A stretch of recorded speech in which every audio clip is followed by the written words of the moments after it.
नमो बुद्धाय, नमो धम्माय, नमो संघाय। मैत्रीपूर्ण सप्रेम जय भीम। सभ्य सत्ता सुखी होंतु, सभ्य पाना सुखी होंतु। दिनांक 10 फेब्रुवारी 2019 रोजी मी बालाजी दोने, आमची आई व आमचे मोठे बंधू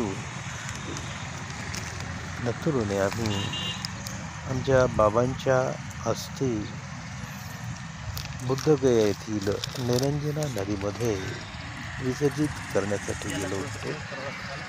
नंतर बौद्ध भिक्खूंकडून कळालं की नदीमध्ये अस्थींचं विसर्जन न करता अस्थी ह्या एखाद्या जागी खड्ड्यामध्ये पुरून त्याच्यावर झाड लावण्यायोग्य असते आणि त्या रूपाने ते जिवंत राहतात। तरी पण ते मार्ग